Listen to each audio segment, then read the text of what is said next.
You don't need to work 29 hours a day. You need to work smart and hard. If anybody wants to make it, they're gonna make it. I always did not like waking up, going to school. It's the same stuff for people who go to work. And I was so mad at it. I used to sit at school and I used to think like, I'm still sitting here and I'm thinking, when is this stuff gonna end eventually? And if I was to make 10 to 20K a month profit, then that means I wouldn't have to sit here basically. I used to make like 2 to 3K a month, full-time video editing, but in a job down to like 800. Now we're at about like 25 to 30K per month revenue, When you do good, you need to work even more. Everything needs to be in place at every point of time and it needs to be perfect, as close to perfection as possible, because then you're the best. YouTube is a long-term game. It does not happen overnight and it is never gonna happen overnight. Tom, welcome to the channel. How are you doing, bro? Thank you, man. I'm doing good. I was here in Dubai. This is pretty nostalgic for me because literally I was in the same building like just over a year ago when I first came here. But anyways, it's your first time in here. What are your first impressions so far? First impressions, it's very interesting. I didn't think traffic is gonna be that messed up, honestly, not gonna lie. But it's a nice place, man. Very good for connections, very good for business, meeting new people, meeting the people I've seen on the internet before. I haven't known before in real life, but it's very nice, man. Yeah. Now, for people who don't know you yet on this channel, can you tell me a little bit about yourself, how we kind of met in the first place, and why you are here in Dubai at 17 years old? That's an amazing question. So I wouldn't be here if it wasn't for Vince, that's for sure. So I have a business partner, his name is Marco, and Marco actually found one of your videos like back in the day. It was like a Photoshop Premiere Pro tutorial, I think. Then he saw that you have coaching you teach people how to run agencies basically. And then I was like, yeah, that's interesting. Let's take a look at what this stuff is. We booked a call, we got in, it was you, I believe. Yeah. It was you actually, first call. You closed us essentially, and then we started working together and you helped us scale up quite a bit in terms of the creative agency space. So essentially we run a creative agency which helps YouTubers and short form Instagram and TikTok on the side a tiny bit, but mainly it's just YouTube, just helping people grow and make more money coming in from the content they actually make, because people usually do good content maybe, but they don't make the money, So you're here to meet one of your clients, or you were working with one of your clients basically, right? One of the biggest clients, Yeah, and tell us about the transformation, because we started working around the end of last summer, so it's been just about 1 year at this point. And over the last 3 months or so, we haven't been working together as intensively, but yeah, how has that journey been? Like when we first started working together, I think you and Marco were doing around like 4K a month or so, kind of like fluctuating in between there, if I remember correctly. Yeah, right. It was actually like, I used to make like 2 to 3K a month, full-time video editing, but in a job down to like 800. I was just editing for the main client I work with up to this day as well. So at the time we paid you, I was making like 800 euros per month, I think. Okay, so 800 a month. And where are you guys at roughly now with everything? Because at that point you were just a freelance editor, right? Now you started the agency together with Marco. You've been working with a lot of clients. Where are you guys at right now? Now we're at, I don't know correctly because we don't count it like every month, but about like 25 to 30K per month revenue, That's really solid. Is that in euros, dollars? Euros. In euros, yeah. So in dollars, that's like well above 30 on the higher end, which is amazing. Like that's literally, I mean, compared to the 800, that's a 30x or so. But even compared to a few minutes, it's a lot. So how did it happen? Like, obviously, I know it's a big question, but I really think there are a lot of guys like you were even just 1 year ago, right, who are kind of hustling with editing on the side next to school. And for them, I mean, this is the dream, right? This is what they want. Like they want to be out here also in Dubai and do all of this cool stuff, work with clients and build something. So how has that journey been for you? Like, let's try to take it maybe one step at a time, from 800 euros freelancing to first even getting the first agency clients and really setting up that company and going from freelancer to agency owner. What were those first steps and first biggest lessons? Maybe you can even go a little bit into what we did together within the coaching to make that happen. Quite a bit of stuff changed. We were back in school at that point of time, it was very hard to work because we had to go to school, get back home, do homework, study, and then work on the stuff we had to work on, which was a bit messed up. The first few clients we landed, I can't properly remember, but I remember one that was in February, I think it was. Yeah, that was a guy in the OFM space. It was a very, very good call. And overall, what you helped us with the most, I would kind of say right off the bat, is just having a proper step on what we need to do. Because the problem is when you don't make money, when you're not going anywhere, you feel stuck in a sense. Yeah. And then you kind of go like, should I do this outreach strategy? Should I do inbound? Inbound's gonna take too long. What should I do? I need somebody to direct me, basically. That was you and your business partner, Greg, essentially, which was amazing. You know, it was sick. So you helped us just have a proper direction in what we need, and when you have that direction, you're gonna get roadblocks. Outreach doesn't work on Instagram. This account stops working. You're very bad at sales calls. You're very bad at even delivering results. We weren't very good at the beginning. I knew how to edit, but I didn't know how to bring that money coming in. Call to actions, systems, funnel help and stuff like that, which we do nowadays as well, you know. So you overall helped us refine our offer, refine our strategy to get people into our offer and retain those people as well, is what we learned with experience. And that experience we wouldn't have had if it wasn't for you. So essentially just having everything 4 in 1 basically, I would say. And then the money came in, because everybody focuses on the money, which is good, but it doesn't make a ton of sense at the end. Because if we focus on bringing the best result, in a few months you're gonna get the money. You're gonna get it, you know what I mean? 100%. And I think it's the same thing with getting clients as well. It's like people need to focus more on the inputs of like, okay, am I hitting the numbers I need to hit every single day? Versus just obsessing over the numbers, because that is not something you can really control. The only thing you can actually control on a day-to-day basis is the effort that you put in. And I think that's something that is the reason why you guys absolutely crushed it, is because of the fact that you put in a lot of effort, you put in a lot of volume. So can you tell people a little bit about that, just like how much, I guess, outreach you were doing to get those first, let's say 5 clients, right? Because I think a lot of people, they don't understand the level of scale you need to be at to actually progress quickly. Like I have people reaching out to me like, bro, I sent 50 outreaches and I still haven't got a client, or I haven't got a call yet. I'm like, 50 in a month? We gotta do more than that in a day, right? Especially if it's not like custom outreach, you know, not super custom. So people don't understand like the volume the big players are doing, right? So tell us about that. Like, how did that go? So outreach for volume, right? Yeah, and also just in general, like, you know, how did you go from not booking any calls to consistently booking calls and signing clients? Because that's like most people think that's their biggest struggle. Yeah. And for most people, it is like the fact that they don't have enough clients. Now, once you get clients, now it's like getting them the good results and keep delivering the service. But most people get stuck in stage 1, which is getting enough calls into their calendar. So how did you go from, you know, 800 per month, no calls, to consistently booking calls? I love that question actually, because it reminds me of how it all happened. So the thing is, we were doing about 100 messages on Instagram before, which was a very bad script. The accounts were landing in the hidden request. Basically, nobody was seeing the messages. Then I was like, yeah, we have to change something. Let's do 300. I have a friend, his name's Nico. Nico was sending the messages, about 300 of those per day. That per week is 2.1K messages, basically, which is, you know, something as well, you know. We refined our script properly, which got us to get many more replies coming in. But since we sent people Womb videos presenting what we do, we make them problem aware that they can get more views, can make more money, and so on and so on, and that we can help them do that kinda, you know.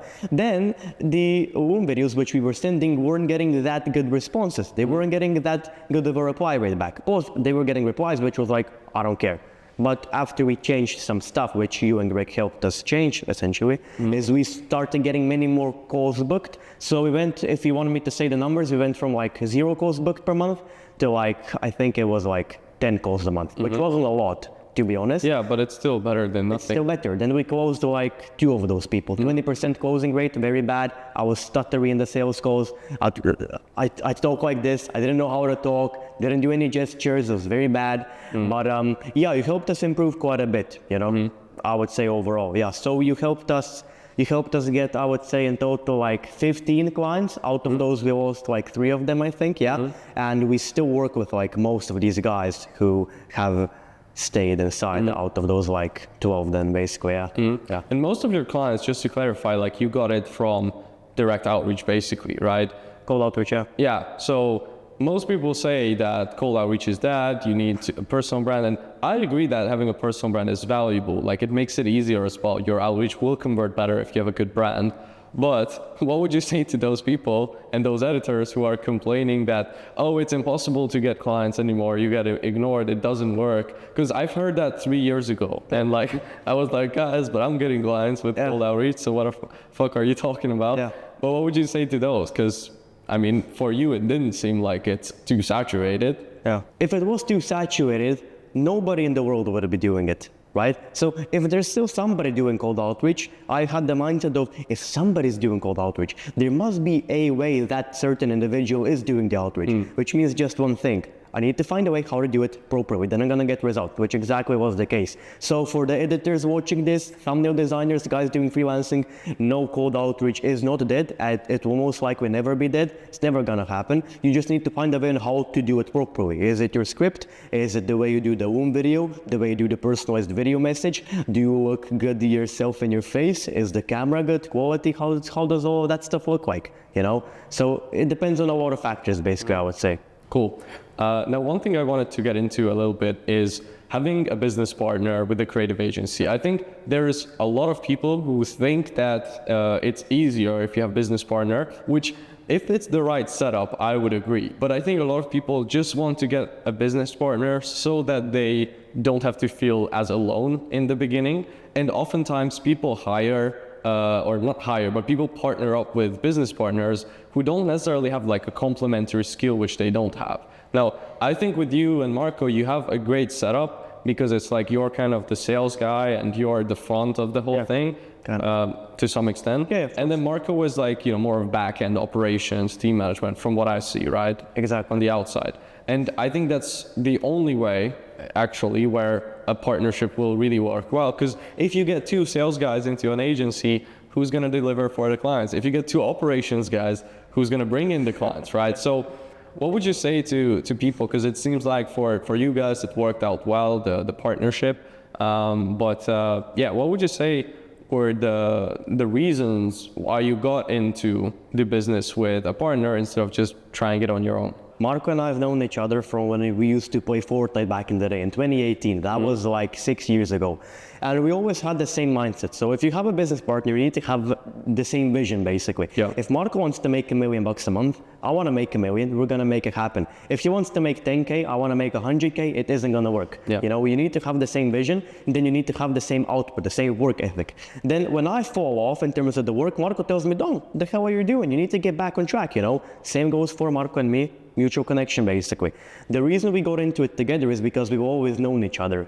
I'm a bit lucky for it, not gonna lie, because he's always been the guy who's just in for it, has the same vision, pushes for as much as possible. But like, if people want to have a business partner, get one and see how he acts and reacts to what you basically want, you know? Because if the guy's gonna do half-ass the job, he's not gonna do the work properly, why work with the guy? Because if Marco was doing 20% of the work he's doing now, I would tell Marco, you have an option, do 100% of work or do nothing. It has to be like that, you know? And it's important for business partners to be a bit different. Marco's the more chill guy, the more back behind the scenes, he's chilling and stuff. And I'm the more the guy who likes to talk, do gestures, you see how I'm talking and stuff. I'm just different as opposed to Marco. We have different tastes even and stuff, which is important, you know? Because he's good for this, I'm good for this, we combine it, and in the end, the business runs and functions basically. And we give ourselves feedback. If I see him doing something wrong, I'm like, look man, you're doing everything wrong.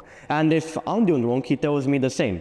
You know what I mean? So I think a lot of people right now are thinking, I mean, I'm not gonna I've been super impressed by both you and Marco, especially for the age you are. Now, I had people telling that to me when I was 17, that they are impressed. I'm genuinely impressed by how you guys run it, because there's not many 16, 17-year-olds who can run an operation with whatever 20 at this point, 20 clients or something like that, or 15, whatever, 15, 10. Yeah, that's not an easy thing to do, and it's not easy to build out something like this. And also, you're from Croatia as well, so or both of you guys are from Croatia, so you're definitely an outlier there, right, in terms of results, because I was the same in Hungary. So what would you say to those guys who are maybe a bit older than you actually, and maybe they are from some of these Balkan countries or whatever, and they feel very insecure about stuff like their accent and where they are from, and the fact that they are not from whatever, let's say a super rich family, whatever. what would you say to them? Because a lot of people, I think, from where we are from, use these as excuses not to make it work. Yeah. Whereas I feel like, you and Marco, you didn't care at all. You just did it, right? Regardless. Well, I think that if anybody wants to make it, they're gonna make it. If you truly want it bad enough, you're gonna make it. The reason we did want to make it that bad is because we just did hate the life we kinda lived. I don't know where that mindset came from. Maybe, I'm not sure, but I always did not like waking up, going to school. It's the same stuff for people who go to work. They just don't like that life. And I was so mad at it. I used to sit at school and I used to think like, I'm still sitting here and I'm thinking, when is this stuff gonna end literally? And if I was to make 10 to 20K a month profit, then that means I wouldn't have to sit here basically, you know what I mean? Then how can I get to 10K a month as fast as possible because I don't have any time and I gotta get out of here as soon as possible. So that's a good thing as well because it did kind of push us towards like we need to make money fast, get out of school, build the business and just keep on going basically. Yep. So to answer your question, Vince, yeah, if anybody wants it bad enough, they're gonna make it happen. Same for outreach, same for everything. Because what most people do, I know that because we have hired and fired video editors. What they do is they're in high school, they have a girl, maybe they're chilling and stuff. They make maybe $20 a day from a video they do, and then they're like, yeah, it's fine for today. I don't know. They're just half working, because you don't need to work 29 hours a day. You need to work smart and hard. That's how you position your day, and that's how you can get everything done. Because if Marco and I have done it, just to do a side note, if Marco and I have done it while we are in school, anybody can do it while they're in school. I used to get home at like 4 p.m., man. And if I can get that done in that time frame, anybody can do it basically. It's just all about time management and how smart you are, yeah? 100%. I think where there's a will, there's a way. And it's kind of like the same thing also with you even joining GC, right? Like, GC was the cost of your of how much you are making multiple times over. Like you got in on like a long payment plan. So in theory, it was like a big risk you were taking on, but because you really wanted to make it work, it didn't matter. You were like, all right, we'll take this risk on, we'll make it fucking work, right? And I think that's what a lot of people are lacking. It's that attitude towards the whole thing. But yeah, so after this like big transformation that you guys went through over the last couple of, I was gonna say couple of years, but it's been only really like pretty much less than a year. Where do you want to go from here? Like, what's the plan for 2025, I guess? Now at your 15 clients, what's the plan? If I need to plan, I would plan on maybe moving out of Croatia in a place like Dubai because it's much better for business, for connections and stuff like that.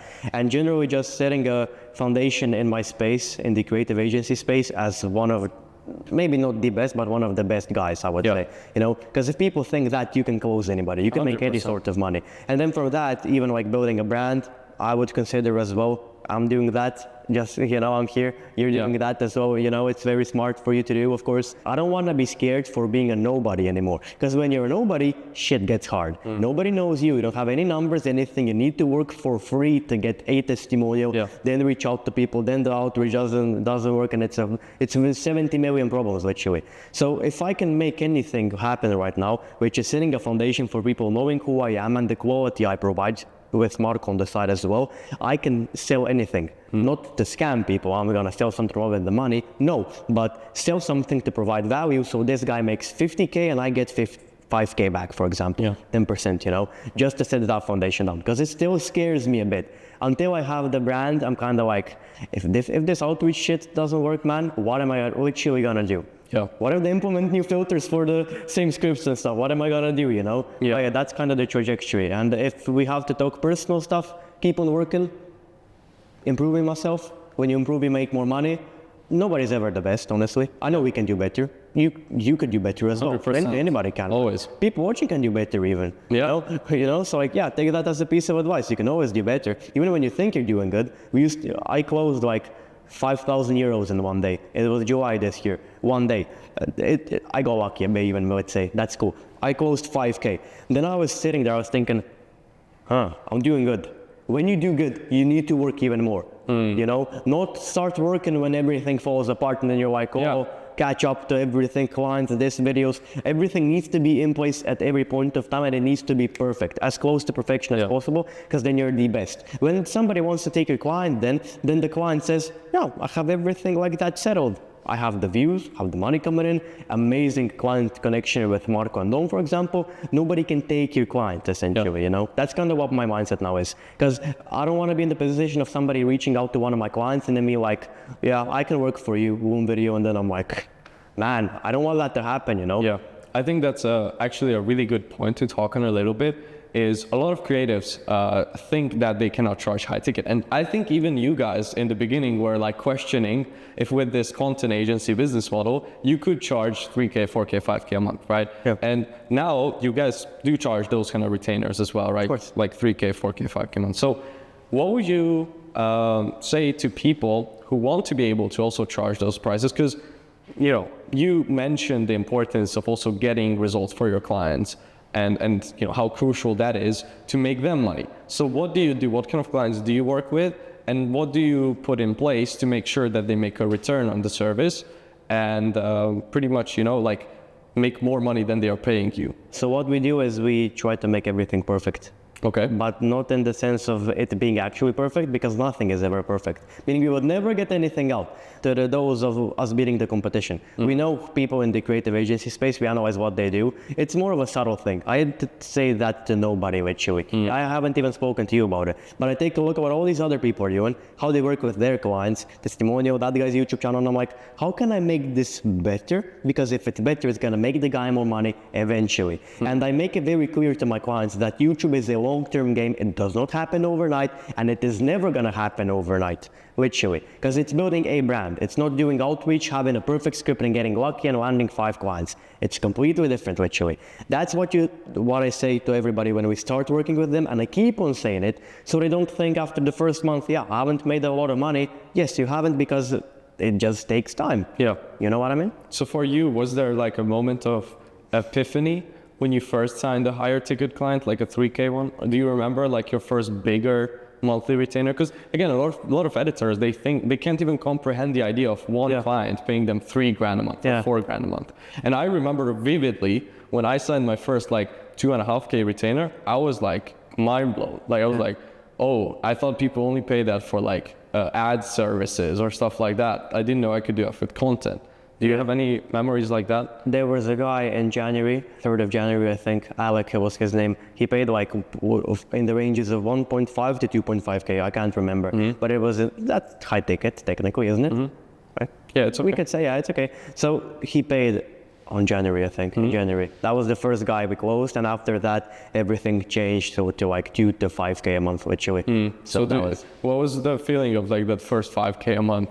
I mean, it was that's good. one client who's paying you more than 5 times what you were making when you did like the 800 a month. Yeah, I was scared. Scared? I was very scared. I was very scared. Not because I had to deliver, but because, am I gonna be able to do this? But that's good, because then I pushed myself to like, how to make it happen now? The guy paid, now it's time to get results, and I've never done it before. But that's how I learned. The service was not the best at the start, but now it's like 50 times better, because I and Marco, we gave ourselves feedback, basically. Yeah. You know? So I was very scared. Most of the times I'm very scared. I just don't say that to people. That's a perfect mindset for people. I think everybody is. It's just like, we are all just trying to play it cool, like we got this, we know what we are doing. But deep down, literally even the guys who are making 100K a month, 500K a month, $1 million a month, they are all sometimes every week, you know, thinking like, is it all gonna fall down next month? I don't know. It is. So you just gotta be comfortable with that fact and let that be a motivator instead of something that brings you down, you know? Because like Iman Gaji did a video on it. He named it, I think, like, I'm scared, you're scared, I am too, don't worry, something like that. He did speak about him being scared as well, I believe. Everybody is. You're scared for your business, I'm scared for my shit, you know? It's normal, because if you're not scared, you're gonna get complacent. The time when I was not scared, I was feeling chill. It was a weird feeling. It happened after like 2 years. I was like, this doesn't feel good. Something's gonna happen. I feel too good. I don't know why I feel so good, you know? And that's something I don't allow myself to get to anymore, to that point. So I think complacency is like the worst thing you can do. I've stayed over a year in that place, and I can tell you guys, like, that's when I felt my lowest, and I feel like that time was just completely wasted. So if you're right now like someone who's making maybe even a few grand a month, you know, as an editor, but you are that comfortable, push yourself, because you will really regret it, in my opinion, if you don't find out where your limits are. Because there's nothing more freeing and more of a beautiful feeling than finding your limits and going beyond them and then realizing like, damn, I'm capable of doing so much more than I initially thought. Like even now, Dom, when you look back, probably, if you look back 1 year ago, you wouldn't have thought you would be able to do what you're doing now and like work with this many clients, right? Yeah, I wouldn't even think I would be in Dubai. I was thinking I may come to Dubai in like 2025, 6, 7, I don't know. Yeah, and when you go past what you initially think you can do, it's an incredible feeling, isn't it? It is an incredible feeling. It is an incredible feeling, 100%. There's one more thing I would like to add, actually. Yeah, so everything you do is determined by your mindset, basically. And if you have the mindset of that you need to improve and be the best not at everything, because the best at everything is like, he's the best. But what are you the best at actually? Is it the outreach, the delivery, the communication, the sales? All those skill sets need to improve. When that improves, nobody can take it away from you, and that's the point you need to get to. Because at this point now, I could go work for somebody for high-ticket sales and close people. Yeah. I have the conviction in the speech, I know how to talk, I'm not scared. I could sell anything to anybody, that's how I feel.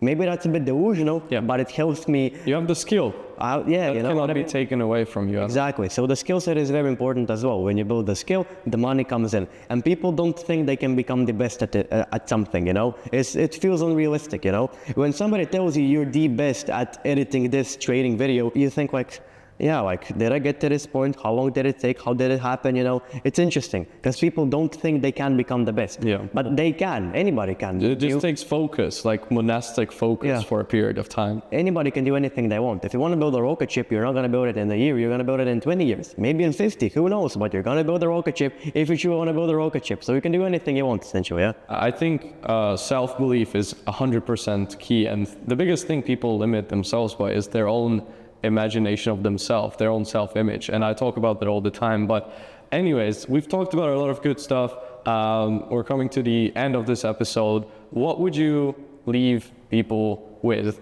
at the end of this? Like someone's, let's say, listening to this. Let's say you're, old version of yourself, the good old question. Like 16-year-old Dom is listening to this.